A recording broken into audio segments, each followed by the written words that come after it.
My name is Melvin Leong, and I'm really glad that you could join us today. So we are here to explore some exciting shifts happening in workplace change management from the angle of facility services. And we're exploring to see how it's shaping the future in facility management, workplace management, and all that. So by the end of this session, I hope you'll leave with some fresh insights and a few ideas that you can take back to improve your workplace management.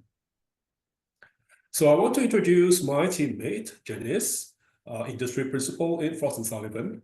And she is someone I've had the pleasure of collaborating with on many projects. And she brings a ton of experience to the table. And I'm thrilled that she's here today to share her perspective with us on this topic.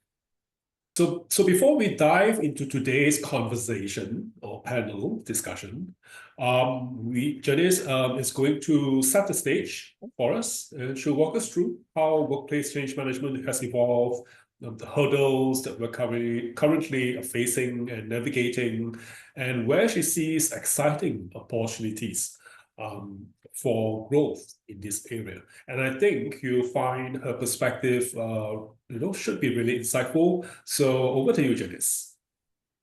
Thanks, Melvin. Hi, everyone, and welcome. I'm Janice from the Homes and Buildings program at Frost Sullivan.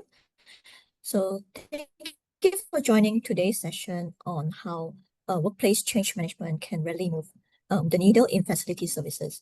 We are going to keep things simple and hopefully spark some ideas for you to look at workplace transformation. So like Melvin mentioned, I will take the next 8 to 10 minutes of your time and set the context. Here we take a quick look at why workplace change management is becoming so important in facility services.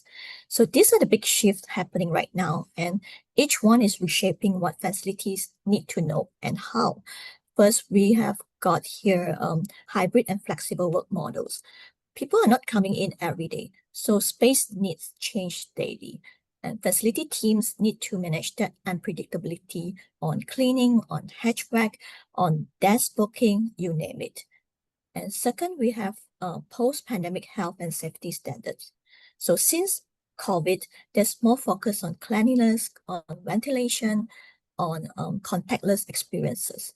And employees want to feel safe, and that means changes in how we operate and how we communicate those changes. Next, we have digital transformation and smart buildings, sensors, apps, automations. It's all great, but only if the people use it correctly.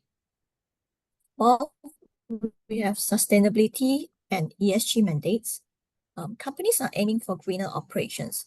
That includes how facility handles energy, handles waste, and resources too.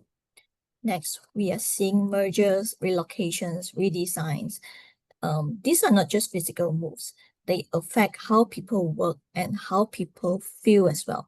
So without change support, the transition can easily get messy. And finally, employee expectation and experience.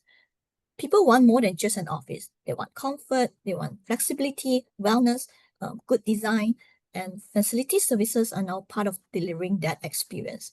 So when you add all this up, it's pretty clear. Change isn't optional, it's constant. And workplace change management gives us the structure to adapt and lead through it. This is all about using technologies like sensors, booking apps, building systems to create responsive environments. So imagine this, a system that tracks space usage in real time. So underused area can be repurposed or energy use will be adjusted automatically. It helps reduce waste, improve comfort, and save costs. But it's not just about installing tech. It's about getting people to use it effectively. And that's where change management comes in. Second, we have experience-centered service models. Facility teams are no longer behind the scene. They are all part of employee experience. That means thinking about how cleaning, how security, receptions, or even food services contribute to how people feel at work. Change management helps shift internal mindset, from bring support services to experience delivery. It also helps employee adapt to new ways of working, like activity-based work or shared space. Third, we have data-driven innovation. Facility now have access to lots of operational and behavioral data. So with the right tools and change strategies, teams can move from reactive to proactive. For example, predictive maintenance can help prevent equipment failure before they happen, or usage data can help decide when to clean or when to restock supply. But again, without change management in place, that data might never be acted on, or even worse, create confusion. And finally, sustainability and ESG alignment. Companies are under pressure to report on emission, on energy, on waste, on social responsibility, and facility services play a huge role in this, whether from HVAC system to recycling to whether to just source cleaning products. And change management is needed to make these efforts stick. It's not about installing energy efficient system. It's about getting people to use them correctly and consistently. My last slide, let's wrap things up by looking at how we move from insights to real action, because we have talked about all this workplace shift, but what do we actually do with that knowledge? First, it starts from gaining insights. Before jumping into solutions, we need to really understand what is happening in our workplace.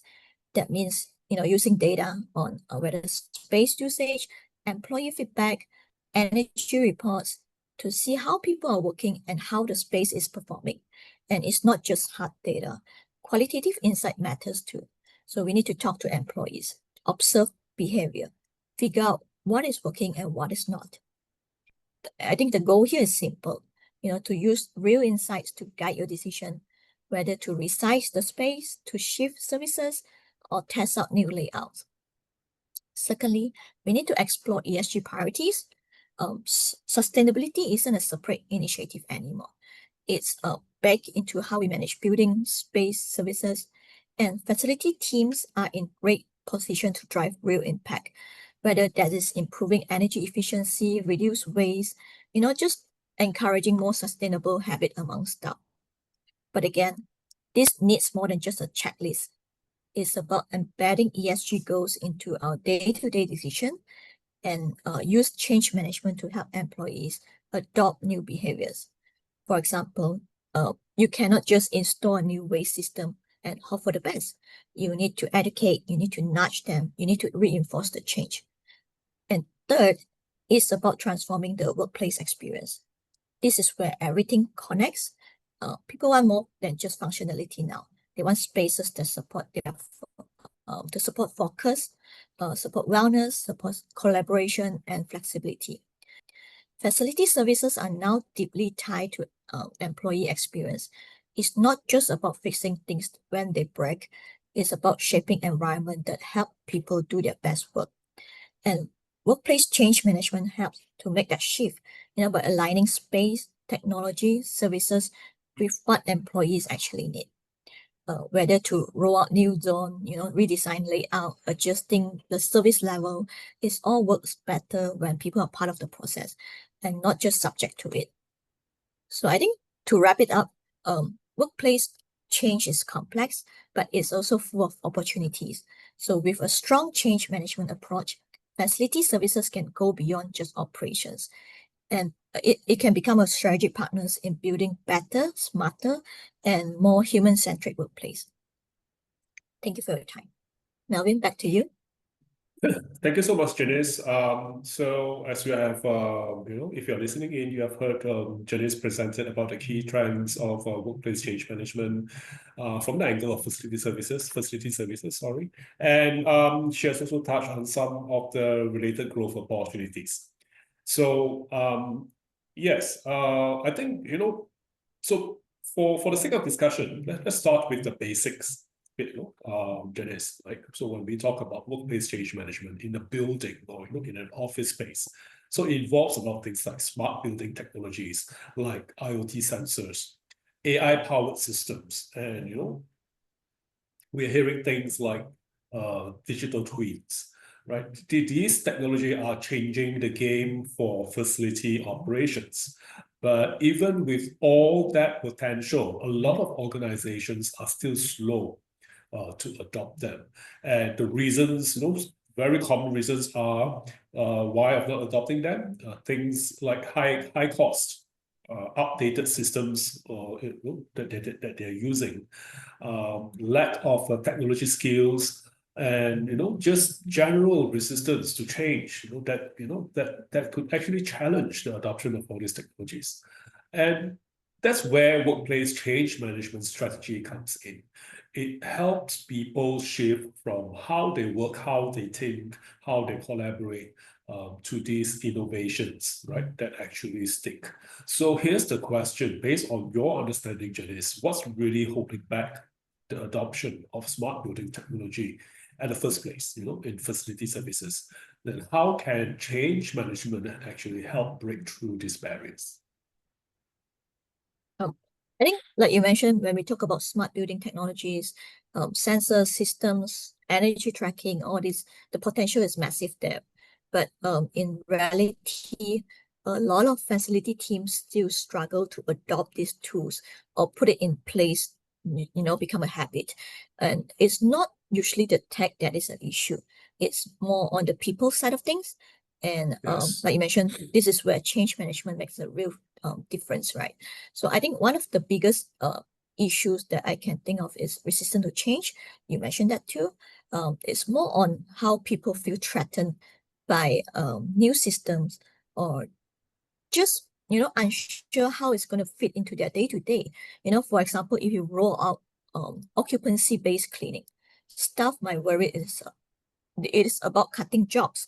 But if you bring them into the process, explain the benefits, show them how it's prioritized the effort rather than it's on reducing headcount, that probably can shift their mindset. And another thing that you mentioned, low adoption, that's a major challenge, major barrier as well. You might launch a new desk booking app, but if no one understands how to use it or see the value in it, they will just ignore it. So like in one project that I saw, they actually start with a small pilot, train a few champions in each team, and adjust the whole program based on real feedback. So when they roll it out fully, it's actually because it felt useful, it's not forced. So, and you also mentioned things like skill gaps. Probably another thing is, unclear ROI as well, the uncertainty about it. Again, I think this is where change management help by aligning the people, the process, the purpose of it. I would say it's not about introducing new tech, but it's about making sure it works for the people using it. So if you want a smart building tools to really deliver, you need to treat them as a people project, just as much as being a tech project. Okay, so but from the angle of facility services, right? So when you talk about workplace change management, now, so from the angle of facility services, we are seeing that a lot of services are traditionally working in silos, like cleaning, maintenance, security, workplace planning. They're all doing their own thing, without much coordination with each other. But of course, there's a growing push to bring all these services together into a more connected, integrated model. And the shift is about changing how people work together, share information, and think about their roles, from the operations perspective. And we know that in workplace change management, it could actually break down these silos and build new ways of working that are more collaborative. So based on your researches in the past, Janice, how can facility managers actually use change management to move from siloed services to a more integrated and experience-driven approach? That's great. I think you mentioned about, from moving from silo to integrated, right? I think the first thing that pops up in my mind is having aligned cross-functional teams. So we all know in many organizations, facility managers of facility team itself, IT team, HR team, real estates, they all work in their own world. But to deliver a great workplace experience, it needs everyone working together. So change management helps by bringing those groups of people into one room, whether literally or virtually, to align on a shared goal. So to give an example, one company actually created a workplace help desk that covered tech support, cover maintenance, cover HR queries. So a change team, they are brought into the picture to help define the responsibility, to set shared goals, and to design a unified user experience. And this will work because the right people will align from the start, right? And that brings me to my second point here, redefining roles and responsibility. So I think an integrated model doesn't just mean better coordination, it often means new roles as well. And that itself creates confusion, creates resistance. So change management helps clarify what is changing, what is not, and what support people will get along the way. So like when a company introduces workplace experience manager, sounds fancy, experts, teams, employees probably will be quite unsure what that person going to do or if it's going to overlap with their own work. But with clear communication and probably some role mapping sessions, it will actually make things smoother for everyone. Another final point I can think of is on the shifting mindsets towards employee experience. I briefly mentioned this earlier in my presentation too. And I think it applies to when you are talking about transition from silo model to a more integrated approach. So overall, I think this is something that I will be mentioning quite a bit. I think the shift itself is not just the structure itself. It's going to be about the people, the communication, the support that is put in place. And this is where change management will need to come into the picture. Right. Thank you. Right. I think we received a bit of a question from from one of our LinkedIn viewers. So I'm not sure if that's a question or a comment, but I think it talks about how challenging it is for workplace change management in a setup like NHS, National Health Services in the UK. Similarly, I think in many countries we have a similar organizations like NHS, like in Malaysia, like for example in Malaysia where I am right now, we also have the Ministry of Health, who manages all the healthcare services for the citizens of Malaysia in public hospitals here. And I think the challenges in specific facility like hospitals, it requires the technical knowledge from facility service providers or workplace change management providers. They need to understand how healthcare system works in order to address the challenges, the operations, to all these kind of things, to smoothen out the operations of healthcare provision, as simple as public cleaning services in hospitals, to more specific tasks like medicine control and inventory processes in the hospital or pharmacy. So it requires a lot of specialization, and it is a very technology or industry knowledge kind of requirement that is needed for service providers. So, but in general, what Janice is going to contribute or to explain here, applies across all industry from the top level. there need to be some collaboration, some integration of sorts when we introduce change management or workplace change management. There are certain ideas that needs to be integrated or to be adopted.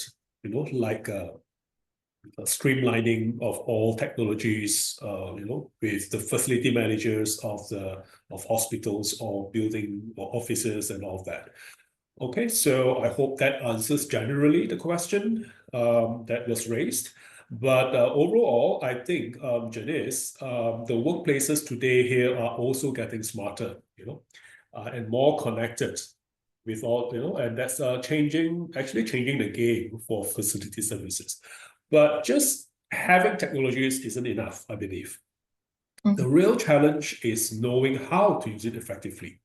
And workplace change management can actually help teams shift from reacting to problems to actually predicting and preventing them. So it's moving from reactive to being proactive. So facility teams can be proactive, efficient, and more in tune with the workplace needs. So the question here is, how can the workplace change management really support predictive maintenance and space optimization in smart workplace? Okay, I think like you mentioned, when we think about smart workplace, the two big wins, the major benefit of having a smart workplace in place is actually predictive maintenance, like you mentioned, and also the space optimization on real time. But here's the thing, those benefits do not just happen just because we install sensors, right? So we need the people, we need the processes, we need behaviors to align with the tech. And I think that's where workplace change management really steps in. When you talk about predictive maintenance, say you install sensors that detect equipment performance and flag issues before something breaks. That's great, that's awesome, right? But if your facility staff are not trained properly to interpret that data, or they don't trust it, they don't trust the data, then I think eventually they will still fall back to old school routines. And I think this is where change management helps by introducing new workflows, train the staff on what the data means, and show them how this proactive approach save times and avoid downtime too. And when we're talking about space optimization, I think with all this hybrid world that we are in, you might have sensors tracking how desks, how meeting rooms, or how quiet zone are being used. I think the goal is to make better decisions, like closing down underused floors or redesigning the space to meet the current needs. But again, without change management in place, it will be all just data on dashboard. Change team can step in to help by communicating the whys behind changes, like why a floor is being reconfigured or why we are shifting to desk booking. They can also gather feedback or adjust plan on based on how people actually experience those changes.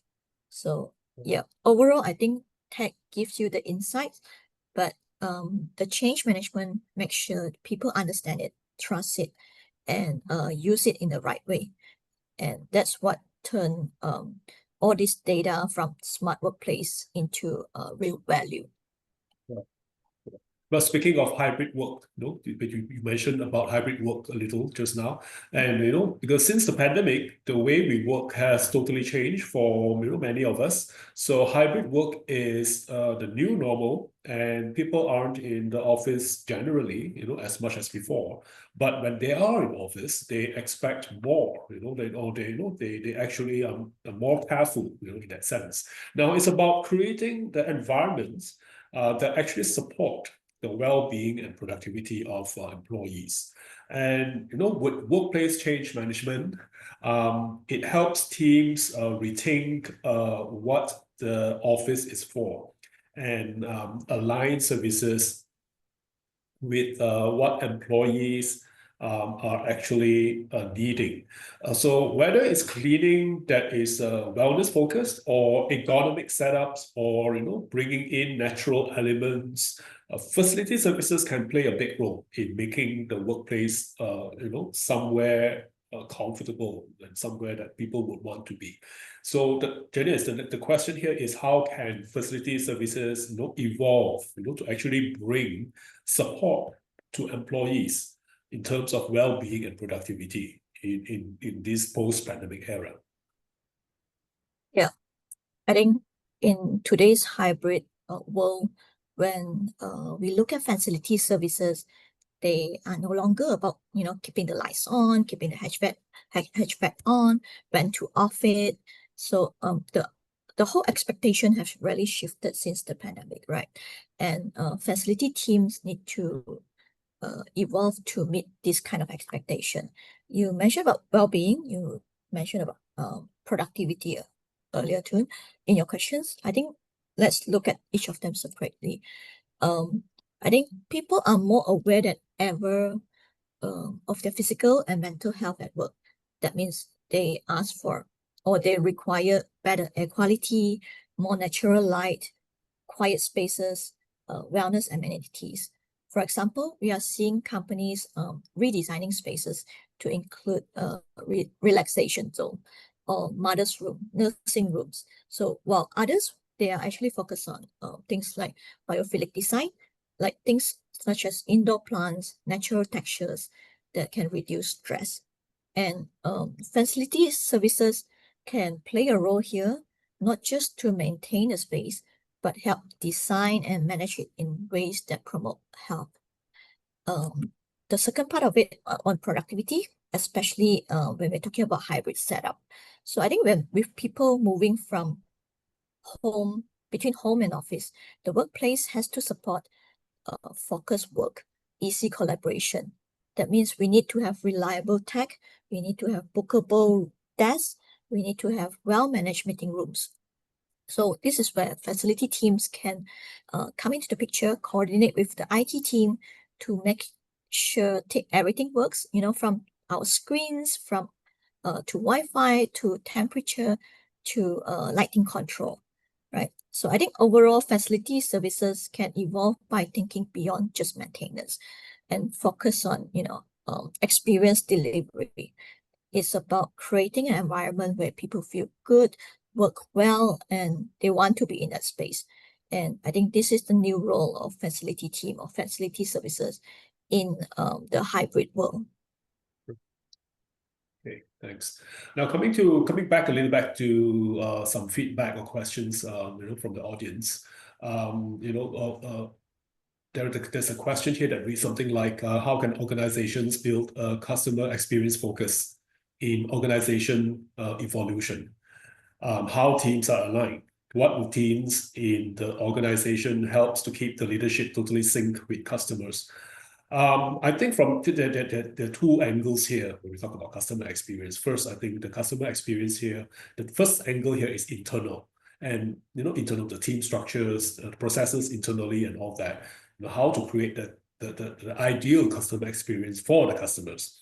And of course, the external factor, which is actually reaching out to customers and or creating solutions or creating an atmosphere or service provision that enhances customer experience. So two angles, internal and external. But overall, whether it's internal or external, I think it needs to have the kind of we need to understand what businesses you are in. Right? You need to understand first of all what businesses are you in.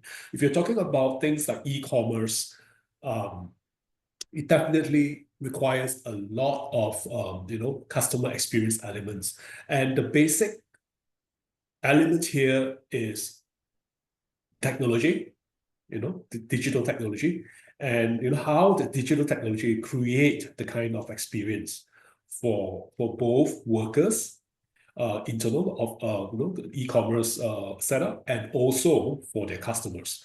The kind of technology platforms, so platforms are very, very important in that sense.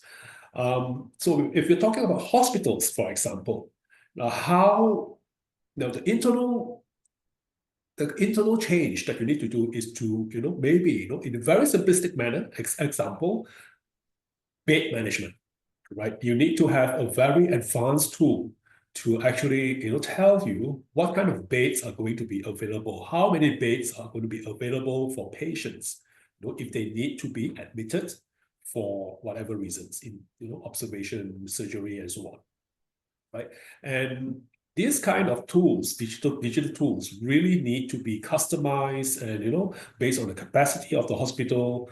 And at the same time, while this looks like an internal operations, an internal improvement, it ultimately creates a good customer experience for patients who are the customers, because they know what to expect, they know when their beds are going to be available, so that they will visit the hospital at that particular time, right?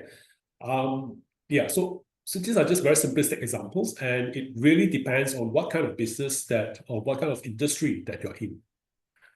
So let's move on. Now, I think, Janice, thank you so far for all the questions, the answers that you have provided. So I think I'm just going to go on a little bit. So we talked about hybrid work just now, and maybe when we talk about technology again, of course we know that service providers are moving with all these technologies, and we're talking about AI a lot these days. AI-powered building systems. We are using cleaning robots, digital twins, and advanced analytics. But the thing here is, it's not just about plugging in new technology, just like that, right? The real challenge here is getting the people, processes, getting the company culture ready to actually use it. So we want to make sure that all these innovations aren't just installed just like that, but but they're actually integrated into how things get done. You want people to use it. So, but without causing chaos to daily operations. So in your opinion, Janice, what emerging technologies or innovations do you see that are game changers for facility services in the next 3 to 5 years, and how should these change management are going to help organizations to get ready for them? Yeah, I think you cover quite a bit there on the kind of technologies, Right. So I think, like you mentioned, I think the biggest game changer in terms of tech is definitely going to be AI, artificial intelligence.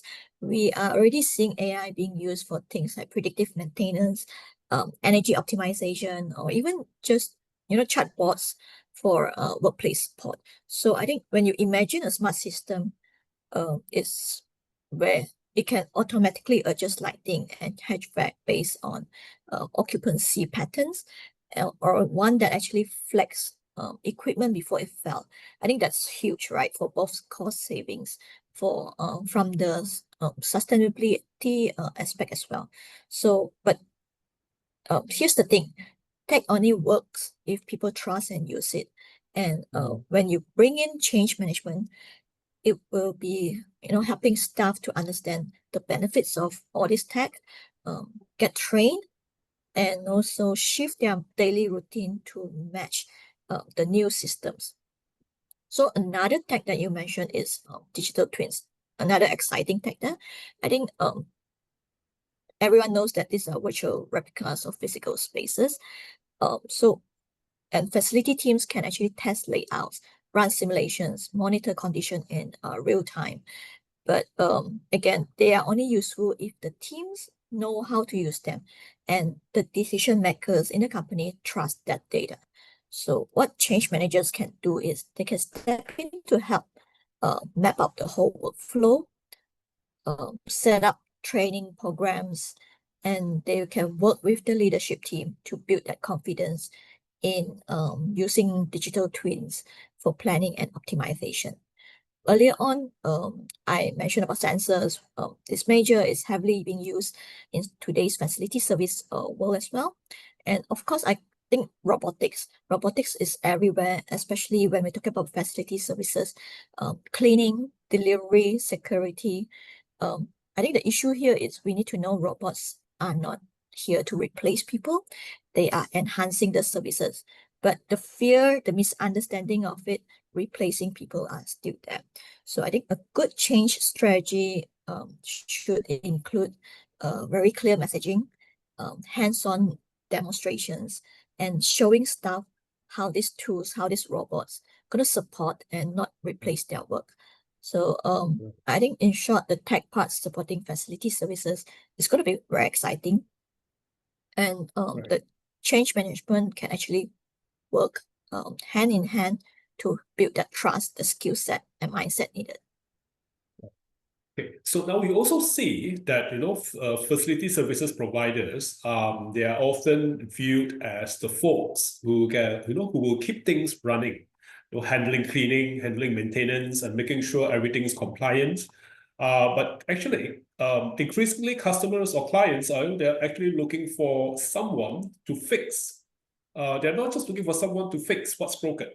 Right? They want partners who can help them transform the workplace, the business, the operations, and so on. So the next question here is, how can facility service providers position themselves as strategic partners in workplace transformation rather than just operational support functions? Okay, like you mentioned, I think when people talk about facility services, they often think about the behind the scenes support like cleaning, maintenance. But in today's workplace transformation, I think the well-established providers that we all know, they are stepping away or stepping beyond that. They are becoming, like you say, strategic partners in shaping the future of work. And in terms of how they do it, I think first is about aligning with their client's business goal and not just keeping the space running. So let's take ISS services, for example. They don't just offer cleaning and catering. They focus on the workplace experience. So with some of the clients, they help to design employee journeys. They help to manage wellness program. They even gather feedback to improve space design. So by linking their services to outcome like employee engagement or productivity, and by linking, by linking together, I think they are seen as their client strategy and not just a vendor. So I think secondly, I would say about offering integrated and tech-enabled solution. Let's one example, probably JLL. I think they have moved into a digital workplace platform. They have been introducing on, offering predictive maintenance, and very importantly, they are offering workplace analytics too. So they help companies optimize office layout based on real-time occupancy data, and that's not just FM. I think that's called workplace strategy. They are also advising client on how to downsize portfolio or redesign space for hybrid work. So all this ties directly to business transformation goal. Yeah. Thanks, Janice. I think that makes sense a lot. And it looks like we're almost to the end of this session. So I think we have covered a lot in this discussion. From the rise of hybrid work to smart tech. And you mentioned a little bit about sustainability in your presentation, and now all these are basically shaking up the world of facility services. And I think through it all, one thing that keeps coming up, with all this evolution with facility services is the workplace change management. And this is how facility providers, need to consider with as a proposition for their customers. And I think it's really important that it helps organizations adapt, connect the dots, and move forward in a more people-focused way. And so before we start wrapping things up, I think it's a good time to zoom out and come back to the big question we started with. How can workplace change management bring real advancement to facility services? So Janice, quickly, what is your key takeaways or final thoughts on how change management can help drive meaningful transformation in this space? I think in short, change management helps facility team go from just supporting the space to actively shaping it. So as I think the workplace become more flexible, more tech-driven, more experience-driven, I think change management comes into the picture to align the people, align the processes, and also the services, right? And I think what turns smart building tools into real impact to help staff adopt new ways of working, and basically making sure workplace actually support all these requirements of well-being on productivity and their client business goal. In one-liner summary, I think workplace change management is the bridge between great ideas and making them actually work. Thank you, Janice, for the final key takeaways and thoughts there. So yes, we have come to the end of the panel discussion. So big thank you again to Janice for sharing her insights today. Right, and thank you to everyone, our participants and listeners, for joining, spending time with us and asking questions. We really, really appreciate the feedback, the kind of interaction that we have. And we hope that you found, the insights useful, something that we can, help you, in this very short notice. So before we sign off, just a few quick reminders to everyone, if you're listening in, a recording of this webinar will be available after this. So feel free to reach out for access. And if you have any further questions, or feedback, please reach out to us. We would love to hear from you. And on behalf of Frost Sullivan and the entire team in Homes and Buildings practice, thank you again for being here, and stay curious, stay connected, and we look forward to seeing you next time in our next growth webinar. Thank you and goodbye.